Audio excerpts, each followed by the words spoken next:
Olá a todos da TV Cidade. Hoje, o Viajando com a TV Cidade está recebendo Juliano Grande, que tem no seu currículo de mundo 55 países visitados, já morou em lugares como Inglaterra, Emirados Árabes, Chile e hoje está aqui para dividir conosco a sua experiência e a sua volta à Farroupilha.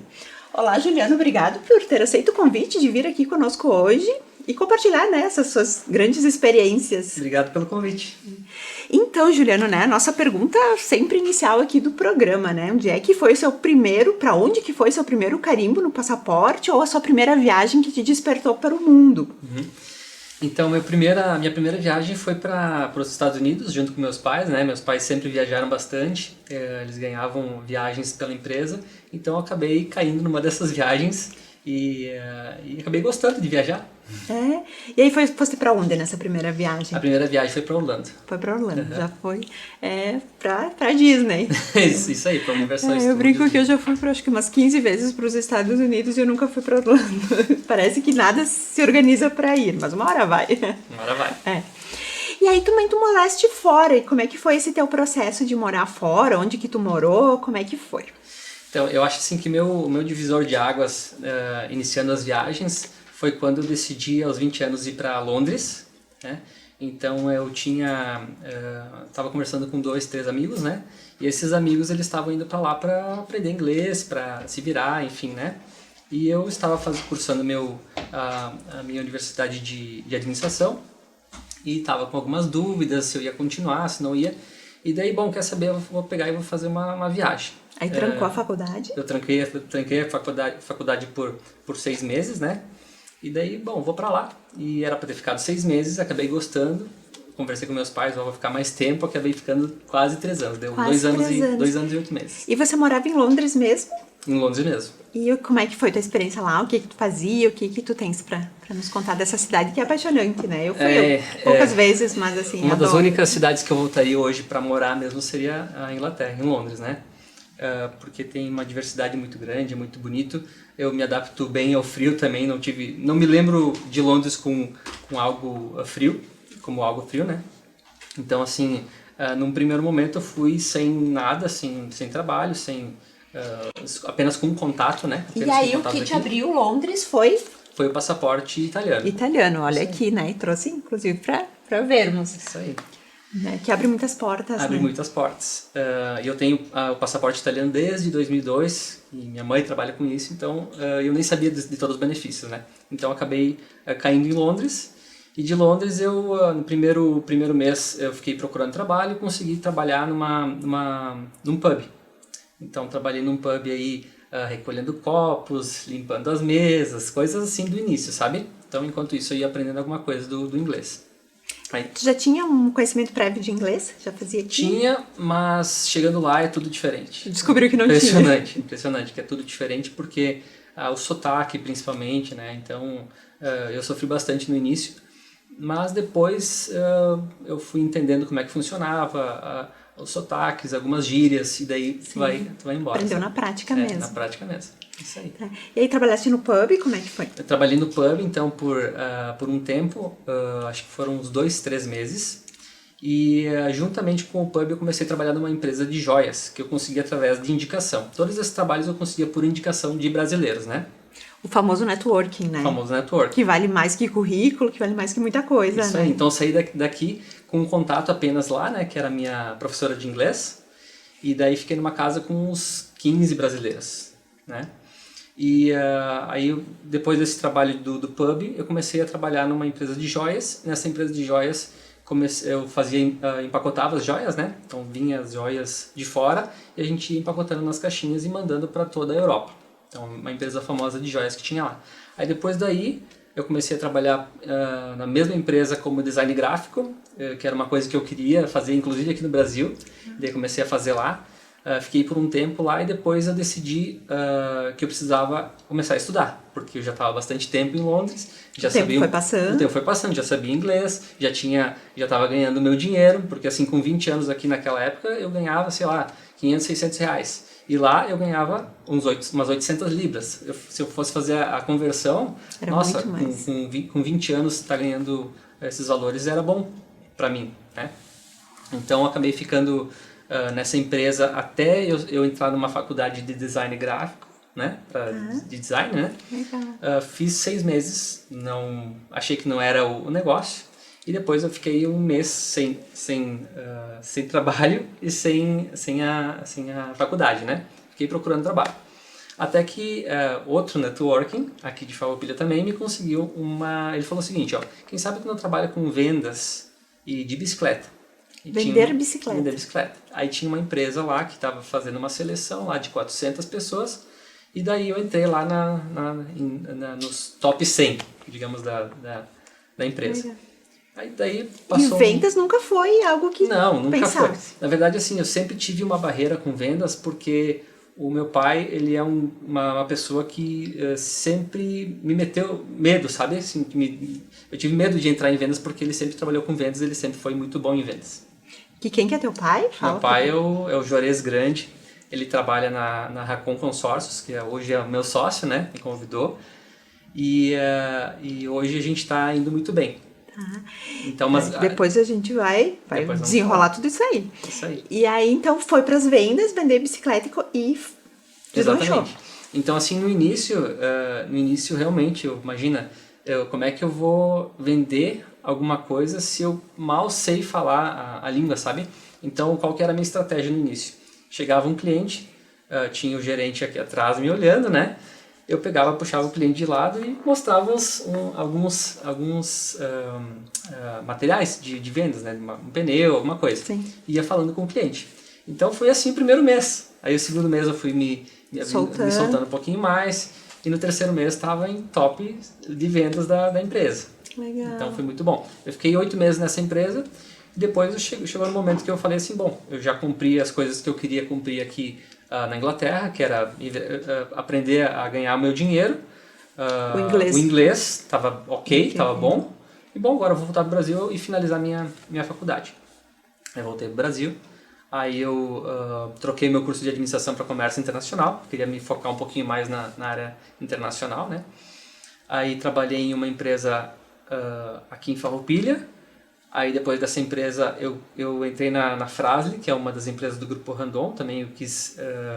E no momento que eu entrei nessa empresa, eu falei pro meu coordenador, eu quero ser expatriado. Ó, eu quero entrar, mas me coloca aí na frente, eu quero representar a empresa ali fora do Brasil, em algum dia, né? Ele me falou o seguinte, ó, pode acontecer no primeiro ano, no terceiro ano ou no quinto ano. Ou nunca. Ou nunca. Não. Mas, enfim, já deixou claro esse teu desejo. O meu desejo de representar a empresa fora do Brasil. E aconteceu por... Assim, tanto eu insisti também, né? Mas aconteceu meio que por susto no terceiro ano. De uma forma bem interessante também. Então, como é que foi isso? Eu tinha reservado tinha feito uma viagem para a Tailândia, né? Com uns amigos, tinha feito a reserva, tudo certo. De férias, nada a ver com a empresa. Era uma viagem de 20 dias, a gente tinha programado aí há 1 ano já. E daí, antes de sair do Brasil, esse coordenador me chamou para fazer uma entrevista às pressas. Olha, tem uma oportunidade que tu sempre quis, assim, assim, assado. Só que assim, você vai ter que fazer uma entrevista e só com pessoas internas aqui, né? Pessoas que conhecem o produto, conhecem o processo, tudo. Se você passar, tem essa oportunidade para ir para Dubai. Dubai. Isso aí. E quando falou Dubai, qual foi a tua sensação?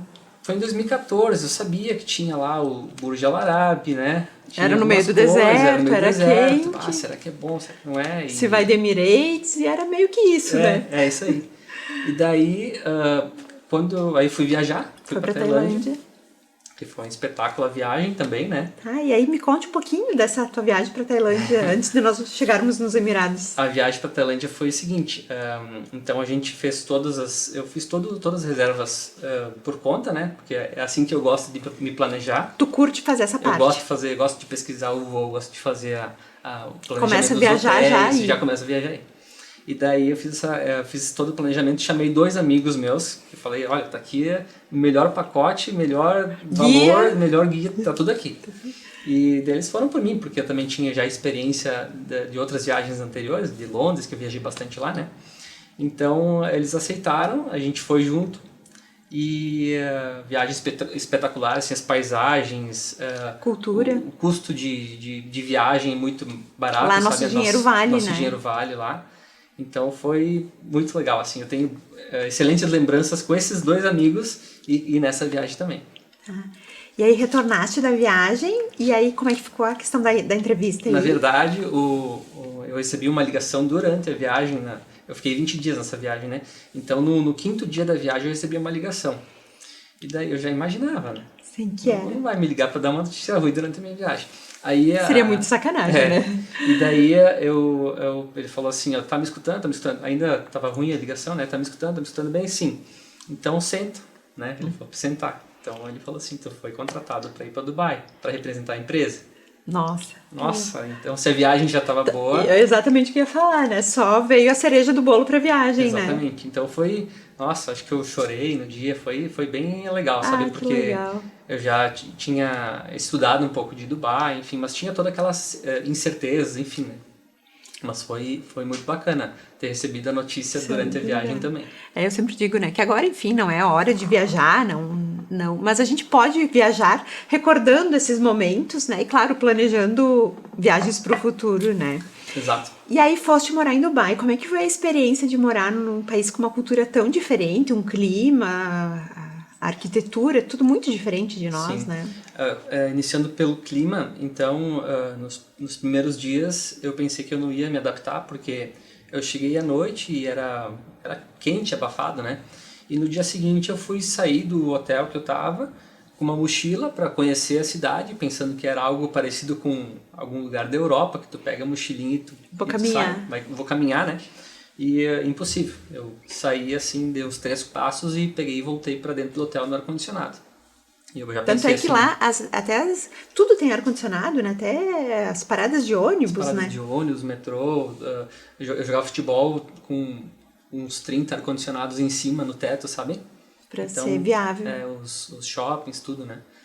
E daí eu pensei, bom, eu não vou conseguir me adaptar aqui, não tem como. Aí voltei para dentro do hotel, voltei pro meu quarto. O que eu faço? Falei com a minha família, o que eu faço? Bah, não sei. Bom, fica aí 2 semanas, ver o que tu acha, né? Enfim, né? E daí, depois descobri que eu fui justamente no período de Ramadã, que é o período mais quente de Dubai, né? Então, foi passando o tempo, fui ficando, fui me adaptando. E a coisa mais importante que tem quando tu vai morar fora, assim, a primeira coisa que eu vejo é criar uma rotina. Isso eu lembro desde lá da Inglaterra, que se tu não tem uma rotina, tu fica pensando em outras coisas, sabe? Não é legal. Então eu comecei a criar uma rotina, comecei a falar com pessoas. Então já tinha o pessoal do futebol, já tinha o pessoal que gostava de... E tem muitos brasileiros que moram lá? Tem bastante até, bastante. Mas assim, a população dos Emirados Árabes é 10% apenas locais, o resto são todos de fora.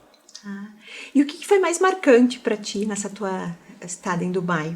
A cultura, o que foi? Algum acontecimento? Eu acho assim que foi um check, assim, sabe, que eu fiz na minha vida, sabe? Eu acho que foi importante ter passado por lá, por questão até profissional, sabe? Acho que tu acaba ficando na vitrine. Sim. Uma empresa como a Fras-le, por exemplo, tem 3 mil funcionários. Quantas pessoas que foram para Dubai?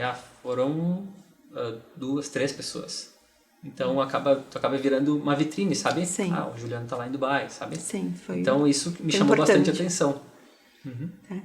E aqui, né, você nos trouxe, né, olha aqui, uma carteira de motorista, né, habilitação que você tiraste em Dubai. Me conta como é que foi esse processo, né?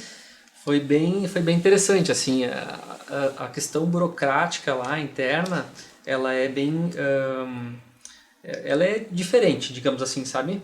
Algumas coisas funcionam muito rápido, outras coisas funcionam não tão rápido assim. Então, a experiência de ter feito a carteira de motorista lá foi diferente porque eu fiz justamente com a maioria dos taxistas que são lá são indianos, né? Sim. Então era só eu lá de brasileiro. Então eu era estranho, sabe? Então, mas assim, foi diferente. Foi diferente. Foi diferente. E tem teste de volante? Como é que é? Sim, a gente fez um teste que também me chamou bastante atenção. O instrutor, eu vi o dia que estava fazendo o teste, um dos testes com outras pessoas, a gente tinha que ficar atrás, no banco de trás, né? e eu vi o instrutor dando um tapa na orelha do motorista, e eu entendi que isso era normal. Então eu entendo que a cultura não tem certo ou errado, né? A cultura tem que ser respeitada. Simplesmente está aí. E tá existe aí, assim. E a gente só tem que respeitar, né? Não cabe a nós a julgar, né? Porque, enfim, a gente também pode fazer muitas coisas que para outras culturas são muito estranho, né? Correto. Como comer coração de galinha, por exemplo. Né? É muito estranho muito normal para nós. De vaca, né? Exato. E, enfim, comer carne de cachorro, né? Que a gente, exato. E aqui tem uns vários objetos aqui, né? Que é o que retrata, né? Muitas vezes as viagens, o clássico, né? Chapéu. História desse chapéu, me conte. De onde veio, né? Até imaginamos, mas... Esse provavelmente veio de Guadalajara. Então eu fiz uma viagem, eu e mais um amigo meu. Na verdade eu tinha reservado uma viagem com meus pais, não deu certo com eles, e meu amigo ia viajar sozinho, acabamos fazendo uma viagem para o México 20 dias. 20 dias. Então a gente foi aí de Cidade do México, depois fomos para Puebla, aí fomos para Teotihuacan, né, uns nomes estranhos aí, depois a gente foi para Cancún, Playa del Carmen, Tulum, que é uma das praias mais bonitas hoje do mundo. Hoje está muito né? alto, né, ir para Tulum, né? Exato. Até porque, enfim, para quem se sentir seguro, e também não cabe a nós a julgar, o México é um dos poucos países que está aberto. Abertos, né? Uhum. E aqui, me conte. Esse provavelmente foi no Quênia, não lembro assim porque tem muita coisa lá em casa também, né? Então esse provavelmente eu comprei numa lojinha próximo do aeroporto. Uhum. E aqui a bandeira, essa né? Bandeira dos Emirados Árabes. Então a gente fala bastante de viagens, né? Mas, por exemplo, isso aqui é uma bandeira que que eu viajei para negócio, né? Recebendo alguns clientes de fora, a gente fazia um evento, um grande evento que se chama Automecânica lá em Dubai também. Então a gente tinha alguns eventos que a gente pegava alguma coisinha. Então esse é de Dubai. Tá. Esse também? Não. Esse também, ou de Oman. O Dubai é Oman, não me lembro. Tá. E aqui, aqui me conte a história esse aí é um orgulho meu também. Agora, isso foi 6 meses depois de entrar na Frasle, né? Eu estava... quando eu entrei na Frasle, mais ou menos, eu estava passando pela UX. E eu entrei no escritório internacional da UX e tinha uma campanha, um evento que eles estavam fazendo que se chamava Top China. E falei com um dos coordenadores e ele falou o seguinte: então é uma pessoa, um bom candidato para participar dessa campanha. E eu falei, então tá, o que precisa de informações? Aí entreguei todos os meus documentos. Aí no fim das contas, o que contou bastante para eu ter ganho foi a minha experiência anterior em Londres, que essa viagem internacional foi era... em que ano? 2011. Foi antes de Dubai. Antes de Dubai. Dubai eu fui em 2014. Então, em 2011, eu acabei participando dessa seleção, que era entre umas 500 pessoas mais ou menos, e apenas 4 pessoas iam. Então, dessas 500 pessoas foram fazendo o processo, passei de uns 3, 4 processos, e daí era para estudar meio ambiente, sustentabilidade e urbanismo na China, com tudo pago pelo Santander e juntamente com a UX, né? E como é que foi essa tua experiência lá? Também... Essa aí eu também... da China, então. Da China dessa viagem. Dessa viagem. Representa a família, né? Então, essa viagem aí, a gente estudava com chineses e mais brasileiros de 25 universidades do Brasil inteiro. Uhum. E em que cidade da China que foi? Foi em Xangai e Pequim. Pequim. As duas. E mais umas cidades, water cities que eles chamam, né? Sim. Próximos de Xangai. E foi uma experiência, assim, incrível, porque daí tem um choque cultural também, né? Durante as aulas, muitos chineses dormiam nas aulas. E para nós era um total desrespeito com o professor, né? Sim. E com o professor, aí tinha professores brasileiros e professores chineses. E os professores chineses, eles não se importavam com isso. E os brasileiros, eles se importavam. Então é mais um choque cultural. Então, novamente, a cultura não tem certo ou errada, né? Isso tem uma explicação, assim, que pela rotina exaustiva, ou por que eles dormiam? Assim? Não sei te dizer. Assim, isso acontecia também, a gente trazia alguns chineses para o Brasil, aí na Frasle, né, para fazer a parte da produção. Era uma troca. Isso. E daí o que acontecia? Eles também dormiam no trabalho e os coordenadores aqui ficavam totalmente bravos, vou demitir essa pessoa, não tem como não é admissível, sabe? Sim. Mas é algo da cultura deles. Eles dormem em qualquer lugar. Eles dormem no ônibus, no trem, e é normal. Não sei se talvez se dá da Enfim, cultura. cultural, né? E aí, tá. E quanto tempo você ficou na China? Na China foram 27 dias. 27 dias. E deu tempo também para fazer turismo lá? Como é que foi? Conheceste a muralha da China? Como é que foi? A nossa rotina diária, então, era de segunda a sexta, né? A gente tinha, então, na parte da manhã a gente estudava mandarim, algumas coisas. Fazia alguma coisa sobre a cultura, né? Fazia, tipo, desenhos da cultura, a caligrafia, enfim, sabe? Sim. Estudava alguns temas relacionados ao meio ambiente também, né? Então, e no final a gente tinha que apresentar um trabalho sobre sustentabilidade. E aí, então, agora, né, como é que tá a tua vida? Como é que tu voltaste pro Brasil? Por que que tu voltaste? Me fala do teu trabalho aqui. Então, assim, depois de Dubai, eu recebi uma proposta para trabalhar no Chile, né? Eu não queria voltar pro Brasil, não era o momento ainda, né? Aí acabei indo no Chile e eu não me adaptei no Chile. Mas no Chile eu acabei conhecendo um gestor, né, de uma empresa de imóveis que me deu a oportunidade de eu trabalhar então no Oriente Médio, na África e na América do Sul e Central. Então eu era gerente dessa área, né? Então eu acabei ficando aí também por uns 10 meses nessa empresa. Uma rotina exaustiva de prospecção, viagens, relatórios, prospecção, viagem, relatórios. Então, acabei deixando de lado porque era demais, né?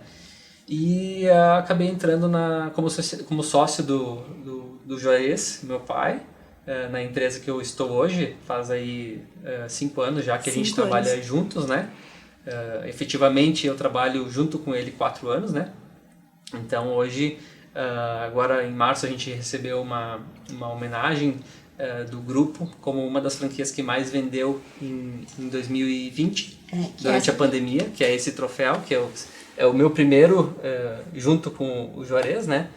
E ele tem bastante, ele significa muito porque justamente durante um período tão difícil, né, a gente conseguiu se reinventar, ser criativo e atender o cliente, continuar atendendo o cliente da melhor forma, sabe? Tá. E hoje, então, basicamente, como que funciona um consórcio, como que funciona o trabalho de vocês? Então, o consórcio é um grupo de pessoas que se reúnem para adquirir um determinado bem, pagando um valor por mês que não fique pesado, né? Então, digamos assim, com R$1.000 eu consigo comprar um consórcio de 250 mil. Esses 250 mil, quando você for contemplado, você pode utilizar para comprar um imóvel, comprar um terreno urbano ou rural, fazer uma reforma, para investimento também, se você for contemplado rápido, que seria no primeiro, segundo, terceiro até quarto ano, tem como vender o consórcio e pagar um valor porque você foi contemplado rápido, sabe? Sim. Então, para investimento para os filhos também, por exemplo, meu pai me obrigou a fazer um consórcio quando eu tinha 18 anos e eu ganhava, sei lá, os 700, 900 reais por mês eu ganhava. E daí ele falou assim, não, tu vai pagar um consórcio, tu paga 700 por mês. Comprometeu quase todo o teu... E daí, no fim das contas, eu fiquei meio assim no primeiro momento. Depois, hoje já estou no meu terceiro e a gente está iniciando o quarto e o quinto juntos agora, pela empresa, sabe? Então dá para fazer pela empresa também. Porque hoje, assim, se pensando em previdência, né, em todas essas mudanças que teve... eu como leiga, né, a gente fica até perdido, né, em meio a tantas opções e a tão poucas, na verdade, né? Então, tu considera que o consórcio seria um ótimo investimento? Que você... E qual é o público que é o potencial para vocês? Então, hoje, eu considero sim como um bom investimento, até porque nós compramos... eu vou entrar no meu quarto, quinto, mas meu pai já teve diversos, né? Então, minha família também tem, então a gente considera que é sim um bom investimento.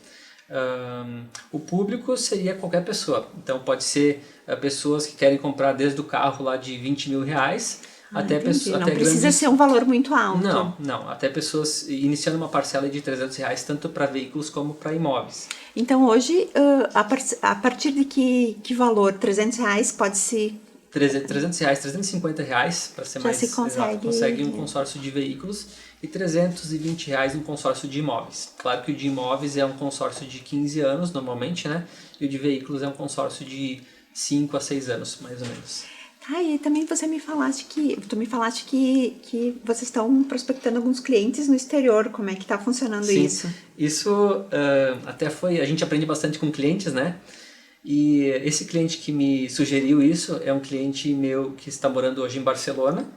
É um cliente que eu admiro muito ele, já é o segundo consórcio que ele tem comigo. Por exemplo, ele foi contemplado logo, eu tive como vender o consórcio dele e ele ganhou um valor em cima desse consórcio. E com esse valor ele fez mais um consórcio. E ele está pensando em fazer, ele estava pensando esses dias em fazer mais um consórcio e ele falou, não, agora eu preciso ter um aumento do meu salário, né? Mas ele gostou muito.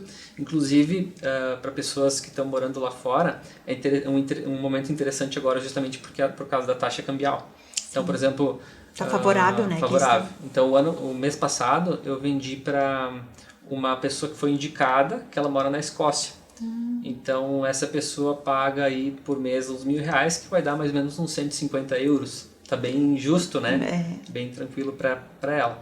Então, tem essa pessoa de Barcelona, tem uma pessoa que agora estou prospectando em Dubai também, que é uma pessoa que eu conheci lá em Dubai. Então abriu um mercado totalmente... Com certeza. E pensando na taxa cambial também é interessante agora. E quem tem interesse em fazer um consórcio, como te acha? Como é que, ou te procura por aonde? Então, posso deixar meu telefone? Claro. Então, o telefone é 99680-0707. Só manda um WhatsApp que eu já entro em contato, eu posso mandar algumas propostas, né? E a gente tem uma página no Instagram, que é JJG Consórcios. Acho que basicamente isso. Então, olha, ficou todas as dicas, né? É só procurar uma ótima opção de investimento. Juliano, te agradeço por ter aceito, né, o convite de vir aqui compartilhar tantas experiências. Acho que precisaria uns 3, 4 programas para todas as tuas histórias de viagem, né? Porque imagina 55 países, a gente poderia desenrolar, acho que todos. Mas já fica o convite para uma próxima oportunidade. E te agradeço. Muito obrigado. Obrigada a todos.